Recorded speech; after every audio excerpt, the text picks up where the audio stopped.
যে এই গভর্নমেন্টের যে প্রশ্নটা আছে, যে গভর্নমেন্টের হচ্ছে ন্যায্যতার প্রশ্নটা, এই প্রশ্নটা হচ্ছে যে জাস্ট স্পিরিটের কোয়েশ্চেন না, এটা মূলত একটা নিউ পিপলস উইল, নতুন একটা জনগণ গঠিত হয়েছে এবং ওইটার আকাঙ্ক্ষার প্রতিনিধিত্ব করতেছে এই গভর্নমেন্ট। এটা হচ্ছে প্রথম দাগের কথা। আর এই যে নতুন জনগণ আমাদের সামনে এসে উপস্থিত হলেন, বা আমি যদি বলি পলিটিক্যাল কমিউনিটি আকারে, তারা আসলে যে উইলের এক্সারসাইজ করবেন, এটাই আসলে ঠিক করে দিবে যে সামনের বাংলাদেশ কিভাবে নির্মাণ হবে, কিভাবে এটা গঠিত হবে। এখানে অনেকগুলো বাধা ধরা কোয়েশ্চেন আছে, সেই কোয়েশ্চেন গুলোর অ্যান্সার আলী রিয়াজ স্যার উনি বলেছেন এবং অনেকটাই মোটামুটি কাভার্ড হয়েছে এবং অন্যরা বলবেন। কিন্তু আমি যদি রাজনৈতিক দিক থেকে বলি, সেটা হচ্ছে এই গভর্নমেন্টের, যেটা বললাম যে পিপলস উইলের জায়গাটাকে কতটুকু আমি টেনে নিতে পারবো, এবং যখন কনস্টিটিউয়েন্ট অ্যাসেম্বলির তর্কটা আসবে, সেখানে মূল তর্কটা আসবে পিপলস উইলের জায়গা থেকে ইডিওলজিক্যাল ফর্মুলেশনটা কি হবে এই রাষ্ট্রের। আপনি যখন 1972 সালে যে সংবিধান প্রণীত হয়েছে, সেই সংবিধানে মূলত ইডিওলজিক্যাল যেই বায়াস ছিল, সে বায়াসটা ছিল মূলত, যদি আমরা বলতে পারি যে একটা দলের যে মূলনীতি এবং সংবিধানের মূলনীতি সেম, এবং ওই দলের প্রধানের নামে এই সংবিধানের মূলনীতিগুলোকে ওই দলের প্রধানের নামে নামকরণ করা হয়েছিল মুজিবিজম আর মুজিববাদ আকারে। তাহলে ওখানে যদি ধরি, ওইটা কিন্তু শ্যাটার্ড হয়ে গেছে এবং ওই আইডিওলজিক্যাল ফর্মুলেশনস গুলোকে পুনর্গঠন এবং পুনর্নির্মাণের সম্ভাবনা তৈরি হয়েছে, এবং সম্ভাবনা তৈরি হয়েছে বলেই জনগণ একাট্টা হয়ে এটাকে টপল ডাউন করছে। ফলত এই জিনিসটা খুবই গুরুত্বপূর্ণ যে আগামীর যে রাষ্ট্র হবে, যেমন আরেকটা কথা বলি যে এখানে অনেকেই বলতেছেন যে পলিটিক্যাল পার্টিস গুলোকে এনগেজ করতে হবে, কিন্তু পলিটিক্যাল পার্টি, অন্যান্য পলিটিক্যাল পার্টিস নাম না বলে বলি, তাদের যেই আদর্শিক পরিগঠন আছে সেটাও কিন্তু এই আন্দোলনের ক্ষেত্রে, উইলের ক্ষেত্রে কোনোভাবেই প্রতিফলিত হয়নি। ফলত ওই দলগুলোরও নিজেদের আদর্শিক রাজনৈতিক অবস্থানকে পুনর্গঠনের দরকার আছে পিপলস উইলের জায়গা থেকে, যে জনগণ কোন কোন অ্যাম্বিশন এবং অ্যাসপিরেশনকে সামনে রেখে নেমে এসেছেন, সেটাকে একীভূত করা, সেটাকে নিয়ে গঠনের মানে যেই প্রশ্নটা, সেটা আমি মনে করি যে একটা পোস্ট ইডিওলজিক্যাল সিচুয়েশনে আমরা আছি, এবং এই নতুন বাংলাদেশে মূলত ওই জায়গাটাতে আমাদেরকে পৌঁছাতে হবে যেখানে আমরা আগেকার যে রাজনৈতিক দর্শনগুলোকে আছে ওগুলোকে কিভাবে হচ্ছে আমরা পুনর্গঠন করব। এই পুনর্গঠনের ভিত্তির উপরেই নির্ধারণ হবে মূলত আমাদের স্টেটকে আমরা কিভাবে নতুন নতুন নীতি বা নতুন নতুন বক্তব্যের জায়গা থেকে পুনর্নির্মাণ করব। ফলত আমি মনে করি যে এইটা খুব গুরুত্বপূর্ণ, এবং এই জন্যই আমাদেরকে জনগণের কাছে যেতে হবে। জনগণের যে বৃহত্তর অংশ আছে, বৃহত্তর অংশ আসলে কি চাচ্ছে, এবং তাদের মূলত এই সংবিধানের যে মৌলিক মানবাধিকার জিনিসগুলো আছে বা আরো অনেকগুলো বিষয় আছে, সেগুলো কিন্তু এই নতুন সংবিধান লিখলে যে খুব বেশি ডিফারেন্সেস হবে এরকম না, কিন্তু ডিফারেন্সেসটা হবে কোথায়? আপনারা অনেকেই বলতেছেন পুনর্লিখন করতে হবে, পুনর্লিখনটা হবে কোথায়?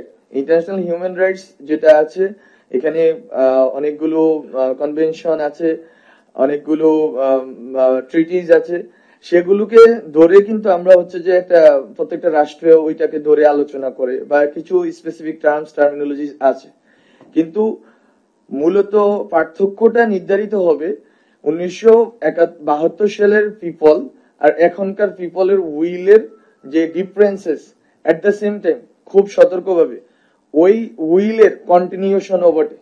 1971 যে পিপল, ওনাদের উইলের সাথে তো আমাদের উইলের খুব বেশি ডিফারেন্স নাই, ওইটা একটা রাজনৈতিক দলের ভিতরে ঢুকে গেছে। সেখান থেকে বের করে 1971 পিপলস উইলকে আমি কিভাবে 24 পিপলস উইলের সাথে কানেক্ট করব, সেই রাজনৈতিক প্রস্তাবনাও আমাদের থাকতে হবে, এবং ওই রাজনৈতিক প্রস্তাবনাটাকেই কনস্টিটিউশনে ট্রান্সলেটেড করতে হবে।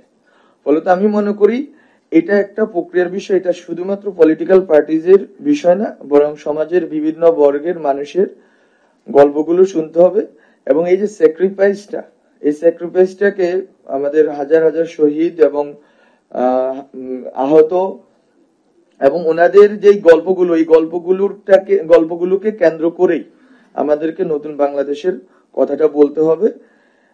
তো আমি মনে করি যে এইটা হচ্ছে মোটা দাগে কনস্টিটিউশন যে আলাদা হলো এবং আমাদের যে নতুন যে জনগণ এটা যে আলাদাভাবে কনস্টিটিউয়েন্ট পাওয়ার নিয়ে আসলো, সেটার প্রতিফলন যদি সংবিধানে না থাকে, তাহলে সংবিধান জাস্ট এই কয়েকটা অনুচ্ছেদ বদলে এটাকে লেখার আর দরকার নেই। বরং সংবিধান যদি লিখতে হয়, পুনর্লিখন করতে হয়, তাহলে এখনকার পিপলস উইলকে 1971-এর যে পিপলস উইল আছে, প্রক্লামেশন অফ ইন্ডিপেন্ডেন্স আছে, সেটার ধারাবাহিকতা আকারে এটাকে আমাদেরকে নিয়ে আসতে হবে। এবং ওইটার ভিতর দিয়ে আমরা মনে করি যে বাংলাদেশের জনগণ নিজেদের এখনকার যেই বাস্তবতা আছে, সেই বাস্তবতায় আদর্শিক রাজনৈতিক তর্কগুলোকে একটা মীমাংসার দিকে নিয়ে যেতে পারবে।